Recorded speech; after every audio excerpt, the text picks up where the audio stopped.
Olá, sétimo ano, tudo bem com vocês? Eu sou a professora Aline e vamos hoje para a aula de arte de número 48. Hoje eu trouxe algumas curiosidades sobre o famoso quadro da Mona Lisa. Como objetivos, temos analisar os elementos constitutivos das artes visuais na apreciação de diferentes produções artísticas. Também experimentar e analisar diferentes formas de expressão artística. Então, a famosa Mona Lisa do Leonardo da Vinci foi uma pintura aí que começou a ser realizada em 1503, terminando somente aí 3 ou 4 anos mais tarde. Então, é uma pintura de tinta a óleo sobre madeira. É curioso, muitas vezes a gente acha que é uma tela pintada, mas a base utilizada é madeira. E muitos acreditam então que ela possa ser grande, enfim, ela é até bem pequena. Ela tem aí 77 centímetros de altura por 53 de largura. Então, para uma pintura realmente ela digamos assim, tem dimensões aí não muito grandes. Para ela foi utilizada aí uma técnica chamada de esfumato, onde o que? Esse material é esfregado, ele é esfumado na tela. E isso dá essa impressão aí de esse degradê suave. Então a gente vê no rosto principalmente, na pele. Então esse degradê, esse esfumado, tá? O Da Vinci é considerado aí o criador dessa técnica do esfumato. Tá? Segundo ele mesmo, esse esfumato seria, né, na pintura, uma pintura sem bordas, né? A maneira da fumaça, por isso o nome esfumato, que não tem limites, né? Não tem bordas, não tem essa linha marcada, então, de divisão de espaços, né?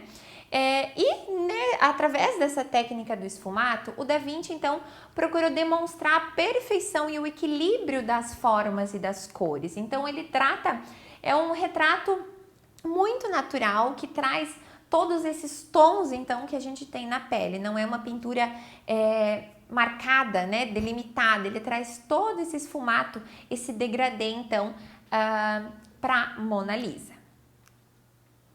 Existem diversas discussões aí sobre quem seria a pessoa retratada. É um mistério até hoje, né? Existem várias teorias de quem seria aí a musa inspiradora para pintura da Mona Lisa.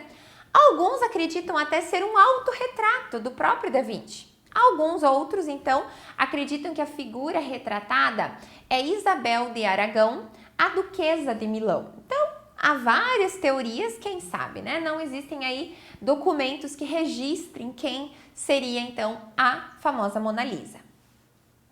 A teoria mais aceita aí entre os historiadores e cientistas aí da arte na atualidade é que a pessoa retratada seja Lisa Gerandini, que ela foi uma italiana, nascida em Florença, e o seu marido, Francesco del Giocondo, foi quem encomendou a obra para o pintor. Então, ela também é conhecida como La Gioconda. Então, quem sabe seja aí a esposa, né, deste Francesco del Giocondo.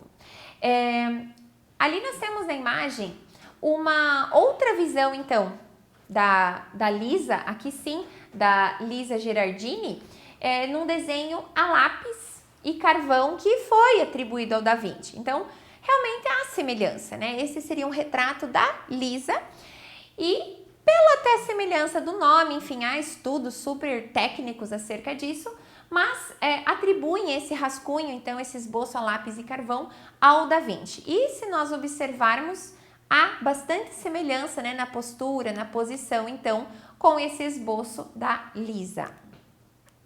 Uma coisa a gente não pode discutir, né? É uma pintura que reúne aí vários mistérios e ela é analisada aí até os dias de hoje e até podemos dizer que é a obra mais analisada no campo das artes. Então, o estudo das formas, a posição, as cores, enfim, tudo nela é super estudado e que só aumenta mais ainda a fama da Mona Lisa. A fama, inclusive, né, falando dela, ela também é bem enigmática, né, assim como esse sorriso dela. Dizem que a Mona Lisa se tornou um ícone após ter sido roubada por um italiano que desejava então resgatar a obra e devolvê-la ao seu país de origem. Sim, a Mona Lisa já foi roubada. Este roubo aconteceu em 21 de agosto de 1911. Naquela época, o Museu do Louvre, localizado na França, demorou um dia para notar a falta da obra no local. Então imagine, né? Um dia depois do roubo, alguém, poxa, acho que a Mona Lisa não está lá. E a organização ali, o pessoal, acabou até suspeitando do pintor Pablo Picasso, chamando ele até para uma investigação. Mas não foi ele quem roubou a Mona Lisa, não. Foi comprovado, então, que um ex-funcionário do museu chamado Vincenzo Peruggia escondeu a tela embaixo do casaco e saiu numa boa, né, do museu. E a obra ficou escondida, então, durante alguns anos ali. Ele foi preso alguns anos depois ao tentar oferecer a pintura para uma galeria de Florença. Então, quando ele resolveu lá vender ou, enfim, né, oferecer essa pintura, então ele acaba sendo pego. Aí nós temos uma montagem, né, do retrato do Vincenzo Peruggia e como se estivesse levando realmente o quadro da Mona Lisa.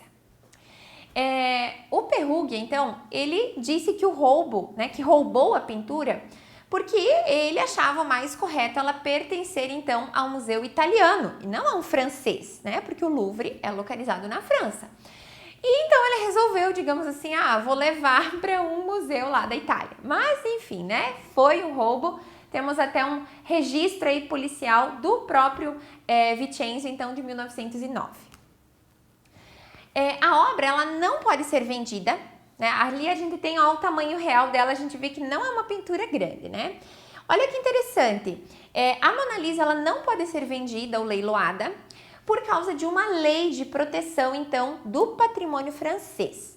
Como parte da coleção do Louvre, a Mona Lisa acaba pertencendo ao público. Ela é, então, toda a comunidade, ela não pode ter um dono particular. Que bacana, né? Porque senão as pessoas aí mais favorecidas acabam monopolizando, né, essa propriedade, então, dessas obras tão conceituadas de arte.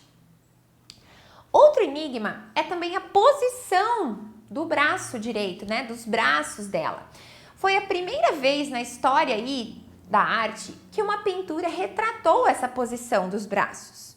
E depois disso aí vários artistas, enfim, acabaram utilizando essa posição. Isso inclusive aconteceu com o esfumato, que é tão popular hoje na atualidade, né?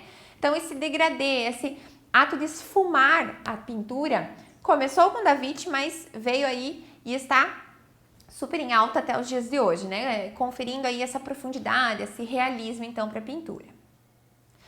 Em 1956, olha só, né? Coitada do quadro da Mona Lisa, ela já teve vários, né, altos e baixos aí. Um visitante, né, do museu jogou ácido na pintura. Ai, vejam só, é só gente querendo detonar essa Mona Lisa aí. E vários anos foram precisos aí para restaurá-la novamente.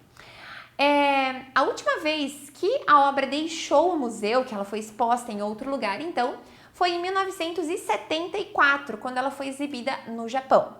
Como prova aí de gratidão, né, por ter sido exposta no Japão, os japoneses presentearam o Louvre com um vidro bem grosso, triplo, que hoje protege a pintura e também há uma caixa à prova de balas. Então agora ela está assim intacta, né? Nada mais pode acontecer com essa Mona Lisa.